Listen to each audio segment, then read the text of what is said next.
come in with their coffee, but yeah, I'll turn it over to you guys.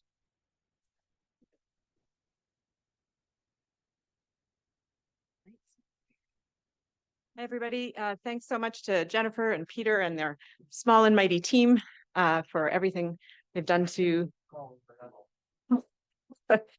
to bring us together today, and we're really pleased to be here to share with you what we've been doing on the LINKS project. I am the LINKS project lead. I am also library adjacent. My home department is English and Theatre Studies, and I have a Canada Research Chair in Collaborative Digital Scholarship. Lisa Goddard, who's well known to this community, is the lead for storage for the LINKS project at UVic. Zach Schoenberger is the lead developer for the research-based platform, which you'll be hearing about, and Stacey Allison-Casson is a member of the LINKS Research Board. So we slightly modified our title. We're talking really about workflows rather than pipelines, and that change acknowledges the labor involved in what we're talking about and the fact that few of the processes that we are describing are actually fully uniform or automatic. So here's what we're going to cover. We have a lot to move through, so apologies that we will be moving rather fast at times, but we're very happy to take questions or demonstrate out of the session. So LINKS in a nutshell is about trying to overcome the silos that afflict cultural data and research into culture, and very much the same kinds of things we were talking about actually around search and discovery and information organization in the last session. We see LINKS as part of a larger ecosystem of complementary data types in which GLAM institutions provide stable URLs for objects and high-level metadata. Publishers disseminate the scholarly conversation around those objects, and humanities data interacts with both of these from particular perspectives and from deep understandings of context and relationality. The overlapping areas that you see in this diagram are representing areas of synergy and potential innovation from an ecological perspective, and that sweet spot in the middle is where all three converge through shared standards so that networked knowledge can work in new ways. And for us, that the means of bringing those things together and hitting that sweet spot are offered by our linked open data. It's the best way of pursuing those possibilities that we know of. Most people here, I think, are probably somewhat familiar with the idea of linked open data. It's really about leveraging semantic technologies to create highly structured, explicitly documented data that is governed by common data models, ontologies, and vocabularies. Done right, according to Tim Berners-Lee, ideally it makes a distributed online giant global graph, a semantic web.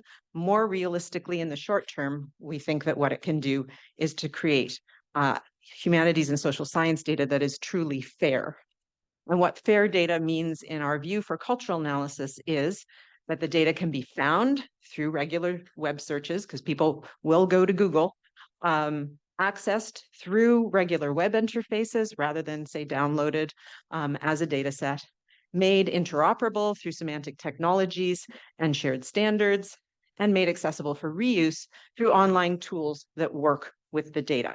Linked open cultural data is, we would contend, fair data. So the LINKS project was funded to provide national cyber infrastructure for linked open cultural data. It's collaborative between institutions, and from the beginning, it was collaborative between librarians and humanities scholars. We began right alongside the pandemic, and we're finishing up the project development phase this fall. From a critical infrastructure studies perspective, LINKS is about empowering researchers to link their data, hosting linked data sets, and providing access to them. We understand cultural data sets as dynamic and interactive, and we aim to prioritize voices and communities that are underrepresented on the web with a view to advancing equity, diversity, inclusion, and Indigenous ways of knowing. And that can mean that open is different for different data sets. Sustainability is obviously the elephant in the room in this context, but we have tried to build it into our planning and design from the start. Ontology choice is key to how linked data is shaped. We chose the CDOC CRM ontology because it's well established for cultural heritage, but quite domain agnostic, and it has extensions for specific areas like library data in the Furbaru ontology. The web annotation data model provides a complementary means of interlinking assertions on the web with sources and context from the web. So these are both very generic ontologies. And because of that, vocabularies actually become crucial to representing domain-specific knowledge. So interoperability in this context relies not only on those shared structures, the ontologies, but also on shared vocabularies with PIDs. And there are some very big gaps in that area. So what is LINCS really? It is a modular tool suite. It's not a single integrated platform. It's an open source suite of tools for a wide range of use cases related to mobilizing and reusing cultural data. We've built wherever possible on what's already there, so we can swap parts in if new tools emerge and swap things out if they're not being used or if they've reached end of life. What's under the hood is complicated, as you can see from this glimpse. I'm not going to go into it in detail. We have on our website a much more simplified diagram based on a London tube map that gives a sense of what LINCS offers. As these neighborhoods in the tube map indicate, we have tools for accessing data, for converting data into linked data or creating new linked data, tools associated with partners and the broader community, and data reconciliation tools feature largely because this is so essential to creating linked open data. So at the center of the tool suite is the portal. It's a gateway to all of the tools, to documentation, to learning resources, and to workflows. I'd encourage you to explore it. So to give you a taste of what you'd like, of what you'll find there, I'm going to turn things over to Lisa to talk about conversion. Thanks, Susan. So there's just so much to cover in this section because there are so many different tools. I'm going to give you a taste of each one of those tools, but I really encourage you to go to the slides. We have a lot of detail in the slides, and of course, to look at the portal and actually test the tools out yourself. So one of the big challenges that LINCS faces is that we have to be able to convert and ingest a huge amount of really heterogeneous data. So libraries and memory institutions often use SQL, output things in spreadsheets, for example. TEI XML is really commonly used in digital humanities projects, and a lot of the texts are just in big unstructured plain text files, and we need to be able to handle all of those cases and convert that data into linked data. So there are typically 4 stages in the conversion process, and LINCS has built a suite of tools that tries as far as possible to automate that work. Different types of data have different workflows, but essentially what we need to do is identify the major entities within a data set, assign a type to each of those entities, so a person, a place, an organization, link the entities to URIs that provide a machine-readable description of the entity. So this place is Halifax, this person is Susan Brown. And then finally, we have to map the reconciled data to the LINCS data model, which primarily uses the CDOC ontology. So those are the steps in the process, and we're trying to automate this for all this different data, and it's not an easy problem. So really, when it comes to data cleaning, projects can choose their own tools. We really recommend OpenRefine for data cleaning because it's open, it's free, it's well documented, and it's well supported already within the LOD community. So a lot of projects use that, but your project can use whatever you have at your disposal. Once the data is reasonably clean and consistent, then we begin the heavy lifting of reconciling the entities. So this is really where a lot of the work actually happens in the conversion process. And as a matter of principle, we always encourage researchers to link their data to existing vocabularies. So LC, Getty, GeoNames, VIAF, Wikidata, things that are pretty well known already in the library community, we're really directing people towards those vocabularies. But because of the specialized nature of these data sets, there will always be entities and concepts that are not represented in these vocabularies. So LINCS does have to mint URIs as well. And in order to easily allow projects to reuse links URIs, we've created our own authority service that searches against the links knowledge graph for matches against entities and concepts and vocabularies that have been developed by the project. And you can actually go online to see all of this. But one of the best ways to use it is to pop it into OpenRefine. So here you can see the link to the vocabularies page, and you can go and search and browse and look at the vocabularies we've developed. But a lot of our projects actually use this in the OpenRefine interface. And so they're just reconciling against our vocabs in OpenRefine. And this is really important because we really want each of the projects to kind of interlink. We don't want a large number of projects that are their own silos within the system. We want to take advantage of like enriching description and interlinking the projects. So we want them to reconcile against things that already exist in the knowledge graph. OpenRefine is great, but it doesn't scale that well. It's a really like time-consuming human kind of tool. And so we also needed to build tools that would allow us to do things at bigger scale. So Versed is a tool which is intended to scale reconciliation for larger data sets. It uses Apache Spark for parallel processing, and it can handle linking jobs across thousands of records that would be very slow to process with reconciliation services that are using like Sparkle lookups. So let's just quickly have a look at the Versed interface. It's very simple. There's a web form. You can upload a JSON or a CSV file. You will then have an opportunity to select and rank the authorities that you want to use for your data.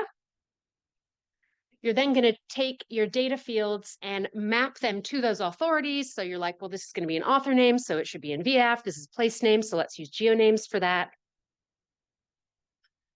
You can choose to have the matching entirely automated, or you can use the quick match option. And if you choose that option, then you'll be able to quickly flip through the records and do some kind of manual intervention and spot checking if you want to. So either of those are possible workflows for bigger data sets that are coming out of like CSVs and, you know, the kinds of data that libraries often produce. So OpenRefine and Versed are useful tools for reconciling data that is already highly structured, like data that can go into a CSV. However, links projects are also likely to have a lot of unstructured data, often in the form of documents, right? So these require a tool set that can identify and extract entities from plain text. And Nerve is our solution for big unstructured text files. Nerve was originally developed using Stanford NER, which I imagine some folks in this room have worked with, but that was kind of slow and clunky to implement in our tool environment. So the Links devs are now using a tool called Spacey, which is another NER engine. So what we're doing there is extracting and typing entities. So pulling out the entities and saying, this is a person, this is a place, this is an organization.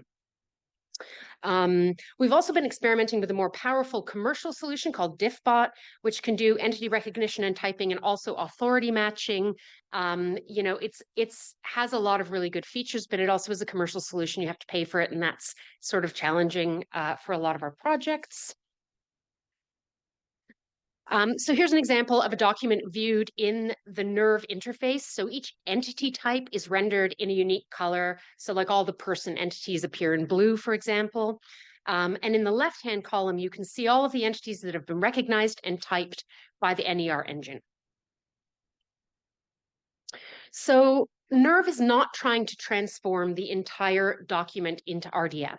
Rather, it writes web annotations for each entity. So the annotations actually stand apart from the text, but point back to it. This has some interesting applications for creating an index of entities contained in documents that are distributed across different data stores and across the web. The challenge, however, is that standoff markup involves an assumption that the texts will remain at a stable URI. And that is a major problem that libraries are trying to help solve, but it's a really important problem for this kind of work. Like linked data requires stable URIs. So we do need to make sure that we're keeping our documents at URIs that don't change. Standoff markup is also good for avoiding copyright complications because you're not actually reproducing the content, you're simply indexing it from afar. So that's another kind of advantage to standoff indexing like this. So far, we've talked about how to clean and reconcile data, to classify entities into types, and to link them to external vocabularies. But in order to ingest the data, the links into the links triple store, it needs to be converted into RDF that is modeled according to CDOC CRM. So for this, we use a tool called 3M. We didn't develop this tool. It was developed in Europe by a project called Forth originally, but it's a really wonderful tool for converting XML files to valid RDF. So you have to take your CSV, turn it into XML. There are lots of tools that do that very simply. That isn't a very challenging part of the problem. And once you have that, you can pop it into X3ML by 3M. So our links ontologists, Erin Canning and Jessica Yee, have created a number of application profiles that together kind of comprise the links data model. So each application profile documents the CDOC CRM classes and properties that are used in links. And all of the graphs in our triple store are modeled according to the links application profile. And this is just an example from the links application profile that documents the classes that are used to describe people and organizations. So we have a number of these documents saying, here's how we're going to describe everything. Drawing on the links application profile, the researchers then work with the links ontologists to create an application profile that is customized for their own project data. So here's an example from an application profile that was designed for the Ad Archive project. You can see that it maps the fields that exist in their data set to the CDOC CRM fields that we need for our data model.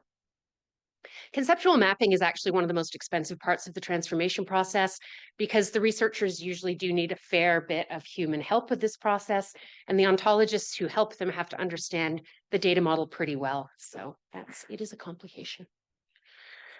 And this is just an example of a mapping rule that transfers an XML personography, in this case from the Yellow 90s project, into an RDF document. So the source node on the left-hand side is people person, and the target entity is the CDOC equivalent, which is E21 person.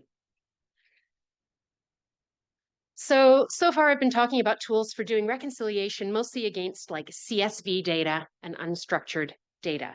But links also has to handle the use case of TEI XML, which is really commonly used in digital humanities projects because it's great at representing the structure of a text. So the solution for this really is the LeafWriter tool. It's a web-based tool that facilitates entity extraction, typing, and linking for TEI documents. And I'd like to point out that the doc doesn't have to start in TEI in order to use this tool. It can also ingest Word and like transcribe as files and other types of things. So you don't have to be a TEI expert to be able to use this. When you open a document in LeafWriter, it can be prompted to automatically identify the entities, somewhat like the NERV environment did. It has a similar kind of process. So you can see that in this example, the software has identified a number of entities and has typed them as places, organizations, people, etc. And all of these annotations can be manually checked and manually edited if you want to do that as well. If an entity hasn't been identified, you can do it manually. So in this example, I see that Hartford, Connecticut has not been identified by the engine.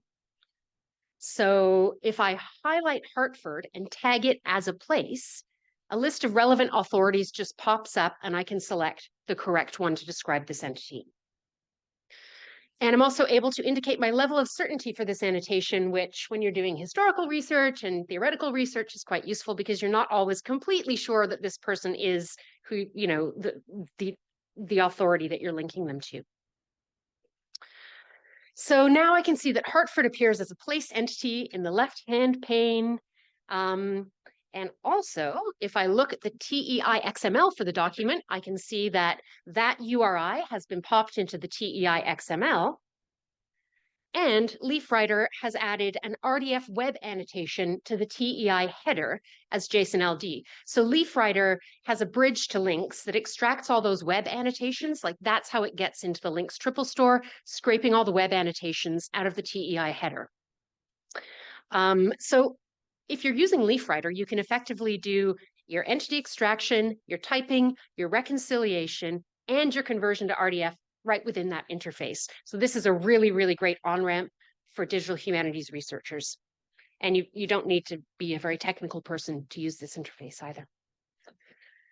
I should mention that LeafWriter is essentially a standalone version of the tagging interface originally developed by QWERC, the Canadian Writing Research Collaboratory, led by Susan Brown. And this is a platform that allows researchers to mark up and digitize digitized or born digital content and to create metadata for those things. So we can also automatically push QWERC data to links using the same tools. So either of those paths is a really good path into the links data store. And of course, there are always going to be folks who don't want to use either of those tools and who already have tools to create their own TEI. And so we also need a way to convert TEI that is standalone and not done in either of the writers. So basically, it needs to be then converted into RDF that is modeled using CDOC CRM. Because TEI has a predefined tag set, it's quite easy for us to do this. We've already built a mapping path. So we have a tool called X-Triples that essentially just does that mapping. It is also a web-based tool, so you can go and play with that tool if you want to. It expects TEI XML as the input, and it will output either XML, RDF, or Turtle. And here's a quick example of a list of reconciled place names that's been transformed into CDOC CRM using the X-Triples tool. And for most data sets, there is one final step before the data is ingested into links. So the linked data enhancement API is used to do a final cleaning, formatting, validating, more reconciliation, because always be reconciling. We're constantly doing reconciliation throughout this process. At every step that we can kind of put that in, we're doing that. And then at the end of the process, the data has been cleaned, reconciled, mapped to CDOC, transformed to RDF, and is finally ready for ingest into research space, which Zach is going to talk about.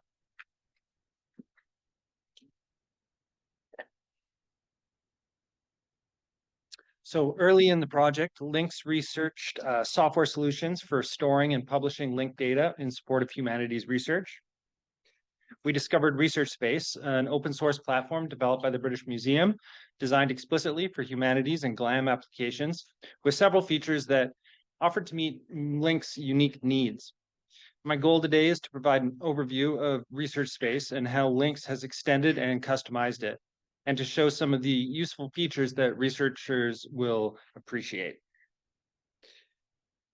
ResearchSpace supports storage, management, use, and dissemination of linked data for humanities researchers.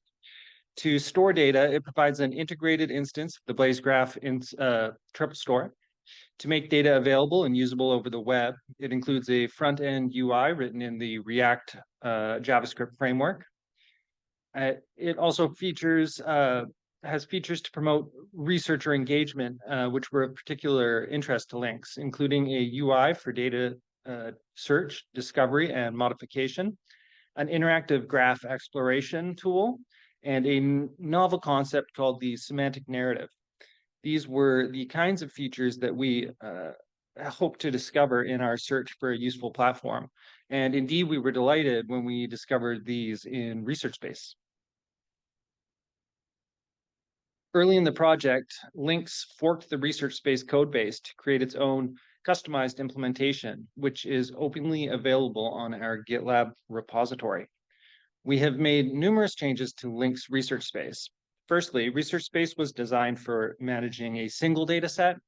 Links, in contrast, needed to manage hundreds of separate data sets from a wide variety of domains, both individually and as an integrated whole.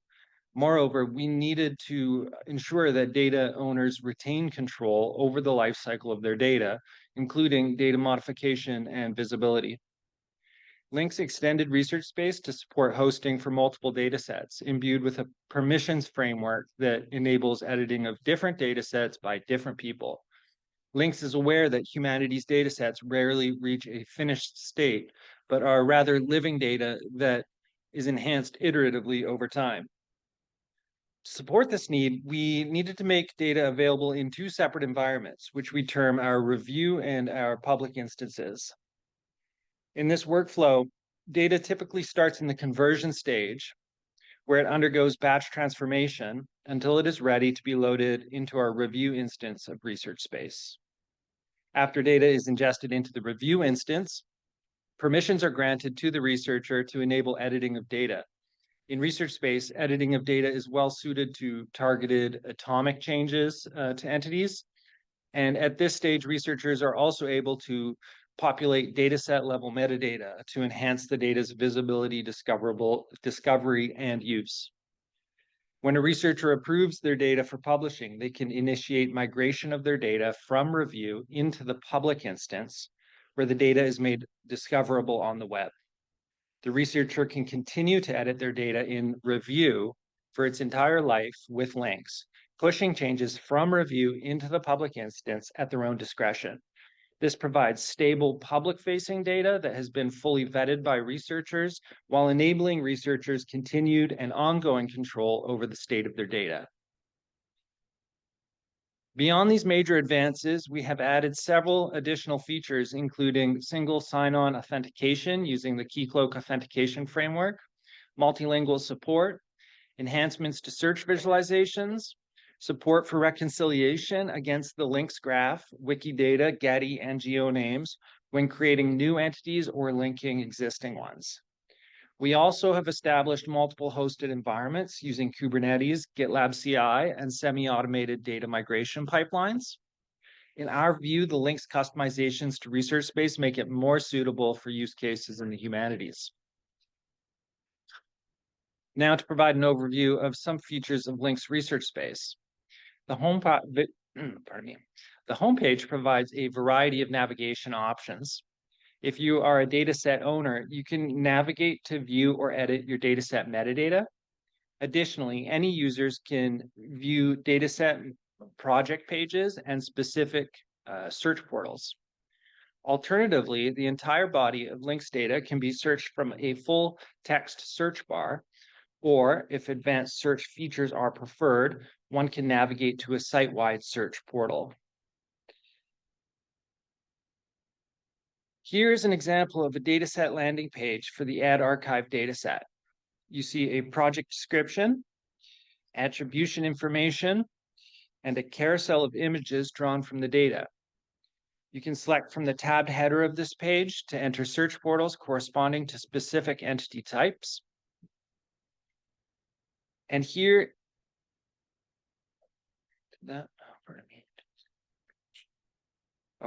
here's an example of a dataset landing page for the Add Archive dataset. You see a project description. Oh, pardon me. Okay, there we go. And here's an example of a site-wide search portal for people. It allows you to search across all links data or to search against specific data sets that interest you. Search is full text in all cases, drawing on any literal values present in links data. Faceting is seen on the left-hand side, which allows the user to drill down on specific interests based on properties of persons in the links data. Entities are by default represented as a set of entity cards presented with the entity type, labels, and connected vocabulary terms to help the user identify entities of interest quickly and easily. Results can also be configured to display as a map of geographic entities, as a timeline of events and associated entities, or as a data visualization, which gives a higher level aggregated view of search results. Once you've selected an entity from search, you're welcome to inspect it in detail. We present a view of associated images, basic details such as labels, RDF type, and URI, and as a list of data sets that make statements about this entity. You can inspect all outgoing statements, that is, statements where this entity acts as subject, or all incoming statements, where statements are applied to this entity as the object. Finally, you can view summarized information about the entity, which has been generated through Sparkle patterns that work to simplify and aggregate otherwise complex ontological patterns. Once you've discovered entities that pique your interest, you're going to want to explore connected relationships visually. You can do this by opening the entity at the center of an interactive graph visualization called a knowledge map. In this view, you can expand an entity's properties to explore connected entities. When you've discovered a set of relationships that serve a research purpose, you can save the knowledge map to your user account for later use, or you can export the graph as an image or PDF document. Finally, the knowledge maps you create and save to your account can then be embedded in a document, which ResearchSpace calls a semantic narrative. You can add text to the document, format it, insert knowledge maps and entity cards, and thus create a research output that literally incorporates dynamic and interactive links data as evidence in a long-form argument. The semantic narrative can be saved to your account and shared with the links community through ResearchSpace. Both knowledge maps and semantic narratives can be duplicated and reused by others. Key takeaways from this discussion include the fact that Links hosts and publishes its data using a customized version of the ResearchSpace platform. Anybody can create an account and begin their journey using Links data in the research process. The workflow for such a journey may look like the following. Search for entities that relate to your domain of interest, identify and save entities of interest, place these entities at the center of your investigation and dive more deeply using entity summaries and knowledge maps to further identify connected relationships across various other Canadian humanities datasets. Then record insights into these relationships in your knowledge map and publish them within a semantic narrative's textual argumentation. Then publish your semantic narrative on the ResearchSpace platform for others to explore and use. Thanks.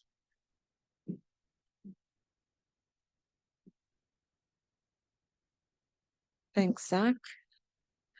All right, so ResearchSpace is obviously a major discovery tool, and we were lucky that we were able to build on what the British Museum did there.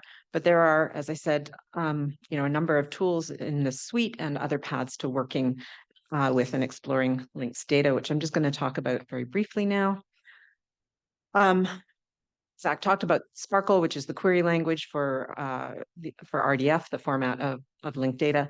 And this is the generic way of making linked open data accessible, which I say with scare quotes, because the Sparkle learning curve is daunting for most researchers. However, a Sparkle endpoint does enable quite precise research questions. So we're developing sample queries that are well documented so that these can be modified by researchers, sort of like a Mad Libs game where you swap in the entities you want and data sets you want and so on. We're also documenting how you can take the resulting data and put it into other tools. So for instance, the query that you see here pulls out people's occupations from multiple data sets. This could be sliced by gender and by date of birth to look at how women's occupations diversify over time from the late 19th century onwards.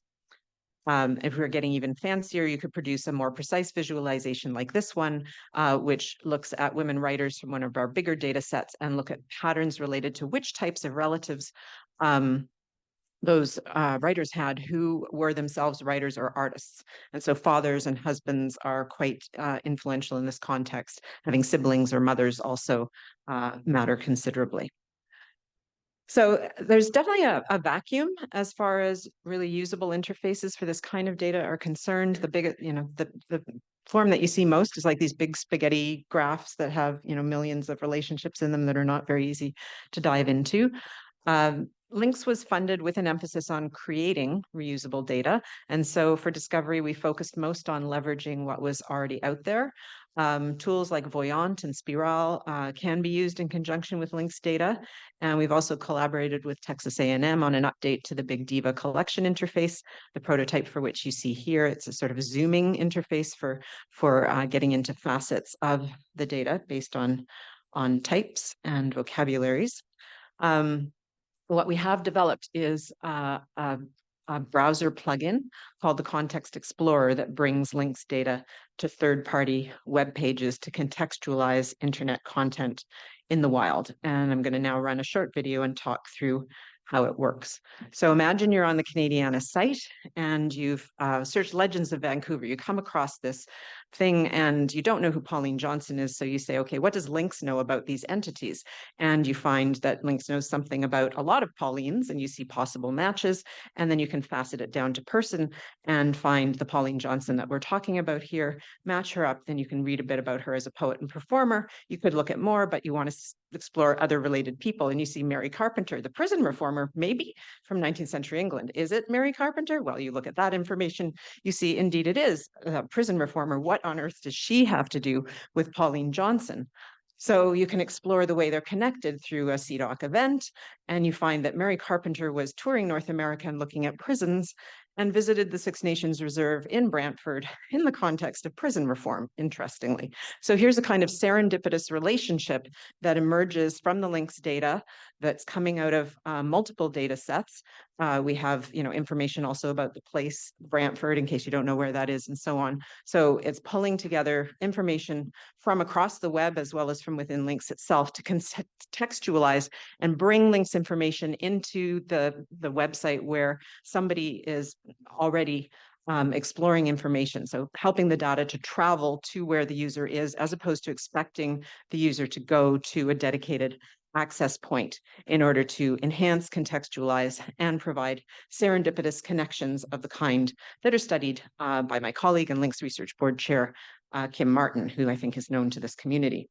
So the context plugin provides a means of experimenting with and using linked data without changing workflows or modifying the source data in library collections, which we hope will be of interest to GLAM partners. All of the tools that we've touched on here are freely and openly available, and we've also tried to provide the basis for others to program on top of what we've done, since our emphasis was not access, but about starting to create linked data and experiment, helping researchers to experiment with whether it can advance their research. The same API that populates the Context Explorer, for instance, could be leveraged by other applications. We would really love for librarians to test these tools, both the conversion ones that Lisa was talking about, research spaces that might be interesting to your to researchers that you advise, and also the tools like the Context Explorer that might help you contextualize and enhance the kinds of information that you have in your collection, in your metadata. So love to have those conversations. And a recent Ithaca study concluded that the biggest barrier to data sharing in the humanities was a lack of understanding about how to reuse structured data. And I think this is true. I think that humanities researchers have a lot to gain from this kind of work, but it's a heavy technology stack, and we're trying to facilitate that engagement so they can really explore how it can be useful, and hoping to change this gap in the ecosystem and create new synergies in collaboration with others. So with that, I'm going to turn over the mic to Stacy, who's on our research board and has been involved from the start to reflect on the project. Thank you. Obviously super exciting as a former cataloger, and obviously, as you might have heard yesterday, interest in metadata, really amazing to see the kind of context and tools that you can bring in for linked data. So what I thought I would do with my few minutes, I'll try to be very fast, is just to also talk about watching the progression of this project has been really inspiring in a number of ways. So yesterday when I was talking about the NICLA Respectful Terminology Platform project, a lot of thinking around that actually has been highly influenced by what work has been happening with the Links project, thinking about creating instead of a single set of vocabularies, what if we created a suite of tools? How do we think about that conversion process? How do we do that for vocabularies? How do we do that across distributed communities with disparate or heterogeneous kinds of data and applications? So, Links, we've talked a lot, I think, about the data and the platform, but there's been also a lot of conversations around governance, around how you work with different groups that want to, or researchers that want to bring in their data. And that process even, or the development of that side of the project has also been really interesting to participate in and to watch and to think about those kinds of lessons that that holds for other kinds of projects has been really useful, as well as things like design. So thinking about all the kinds of things that go into something that is highly technical, but also involves people and involves data that people feel often very strongly about. So all of that coming together, I think, can be really impactful on various kinds of communities. So again, just encourage those conversations going forward across this community and across lots of other communities. And I'm going to leave it there. All right. So thanks so much. We're happy to take questions. The slides will be up on the Access site anytime now, I think, and there's lots of links in them so that you can explore the things that we've been talking about. Thank you so much. Yeah, we do have just a couple of minutes for one or two questions. Anybody? All right.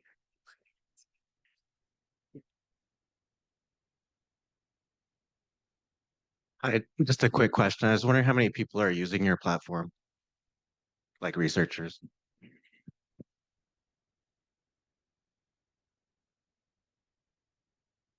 I don't have an exact number. We launched the beta tool suite this May.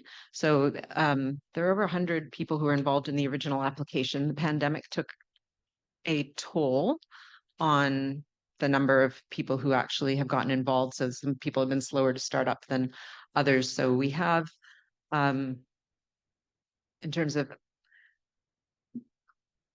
it's hard to know, of course, in terms of general access, how much people are finding stuff that's open on the web. And I don't think we have usage stats for research space at this point, although we're trying to get, we're trying to get that in place. So I would say we're starting small with a few dozen researchers involved at the moment, but we're moving into a grant in collaboration with CRKN and Library and Archives Canada, and bringing some more researchers in. We've had a number of other partnerships join, so the number's expanding, but we're still at the early stages of uptake. And of course, linked data relies on having a critical mass of data out there. We've only published 2 data sets so far. And one of the challenges with humanities researchers is getting that workflow right, so that people are comfortable putting out data that's still in progress, rather than sort of waiting to perfect it and so on. And that means building up confidence in the community that there is enough flagging of the state that the data is in and so on. So we're working all those kinks out, but I think the take will increase, obviously, as the amount of data is out there and becomes more useful. And one final question. Thanks so much. It's just fascinating stuff, and some of the examples that you gave, I really enjoyed, because it really does seem the sort of thing that suddenly changes the nature of research. I think for people in the humanities, especially. The question that I have is maybe a little bit adjacent. You had shown some data visualizations of these links of, of these sort of maps of related information. Whenever I see those, there always seem to be sort of third-person omniscient. And what I'm wondering is whether there's much out there where you can get sort of a first-person visualization of those links. Sort of also going back to some earlier discussions today about making this sort of thing more accessible to people with visual impairment. Okay. That is a great question.